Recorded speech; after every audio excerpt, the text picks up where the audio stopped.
विश्लेषण की प्रक्रिया में समय शामिल होता है, यानी मुझे खुद का विश्लेषण करने में कई दिन या कई साल लग जाते हैं। कई वर्षों के अंत में मुझे अभी भी डर लगता है। तो विश्लेषण तरीका नहीं है।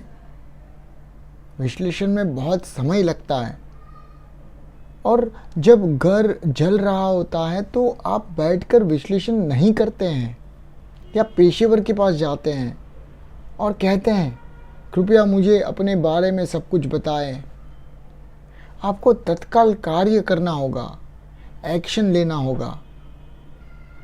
विश्लेषण पलायन, आलस्य और अक्षमता का एक रूप है। एस्केप, लेजीनेस और इनएफिशिएंसी का एक रूप है। विक्षिप्त या न्यूरोटिक आदमी के लिए एक विश्लेषक के पास जाना ठीक हो सकता है, लेकिन फिर भी वो पूरी तरह से अपने न्यूरोसिस के अंत में नहीं है। लेकिन यह एक अलग सवाल है। चेतन द्वारा अचेतन का विश्लेषण तरीका नहीं है। मन ने ये देखा है और अपने आप से कहा है, मैं अब और विश्लेषण नहीं करूँगा। मुझे इसकी मूल्यहीनता, वैल्यूलेसनेस दिखाई दे रही है। मैं अब डर का विरोध नहीं करूँगा। आप समझते हैं मन को क्या हुआ है जब इसने पारंपरिक दृष्टिकोण, विश्लेषण के दृष्टिकोण, प्रतिरोध, समय को त्याग दिया है। तो मन को स्वयं क्या हुआ है? मन असाधारण रूप से तेज हो गया है। अवलोकन की आवश्यकता के माध्यम से मन असाधारण रूप से तीव्र, तेज और जीवित हो गया है। ये पूछ रहा है, क्या मन की संपूर्ण सामग्री, अतीत, नस्लीय विरासत, परिवार, सांस्कृतिक और धार्मिक परंपराओं का वजन 2000 या 10,000 साल के उत्पाद को उजागर करने की इस समस्या का कोई अन्य दृष्टिकोण है? क्या मन उन सब से मुक्त हो सकता है? क्या मन वह सब दूर कर सकता है और इसीलिए सभी भय को दूर कर सकता है? तो मेरे पास ये समस्या है।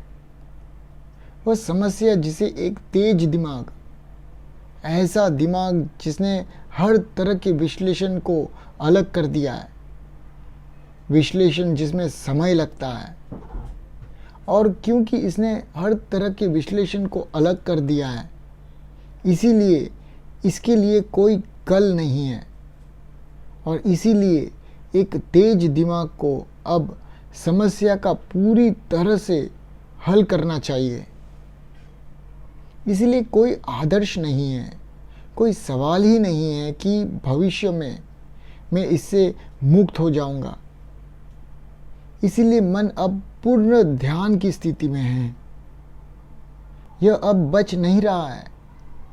समस्या को हल करने के लिए समय का आविष्कार नहीं कर रहा है। अब विश्लेषण या प्रतिरोध का उपयोग नहीं कर रहा है।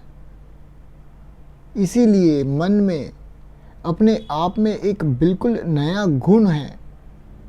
मनोवैज्ञानिक कहते हैं कि तुम्हें सपना देखना चाहिए, नहीं तो तुम पागल हो जाओगे। मैं अपने आप से पूछता हूँ, मुझे स्वप्न देखना ही क्यों चाहिए?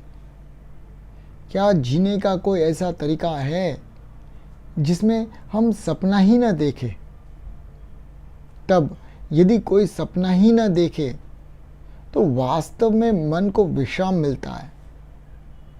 यह मन सारा दिन सक्रिय है, देखता है, सुनता है, प्रश्न करता है, एक बादल का सौंदर्य देखता है, एक सुंदर व्यक्ति का चेहरा देखता है, पानी, जीवन की गति, सब कुछ देखता है, देखते रहता है।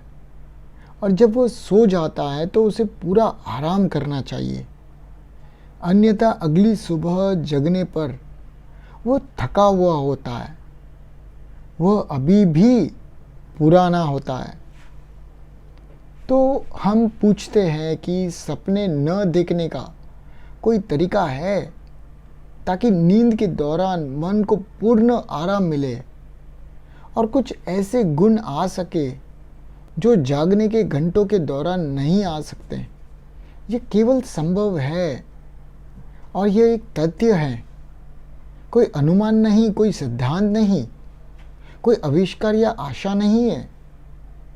ये तभी संभव है जब आप दिन के दौरान पूरी तरह से जाग रहे हो, अपने विचार, अपनी भावना की हर गतिविधि को देख रहे हो, हर मकसद के लिए जागरूक है, हर सूचना के लिए, हर संकेत के लिए जो आपकी गहराई में है।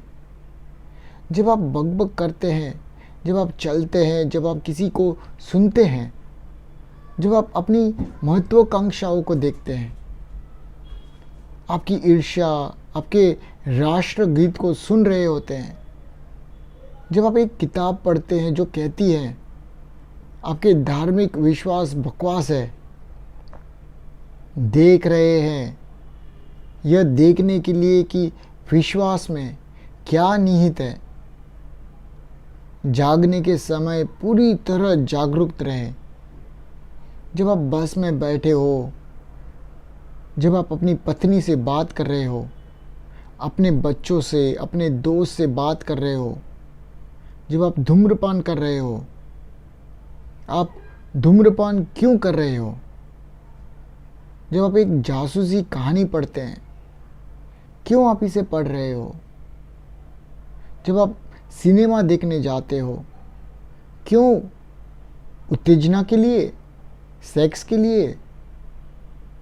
जब आप एक सुंदर पेड़ या आकाश में एक बादल की गति को देखते हैं, तो पूरी तरह से जागरूक रहे कि भीतर और बाहर क्या हो रहा है। तो आप देखेंगे कि जब आप सोते हैं तो आप सपने नहीं देखते हैं, और जब आप अगली सुबह उठते हैं मन ताज़ा, तीव्र और जीवित होता है।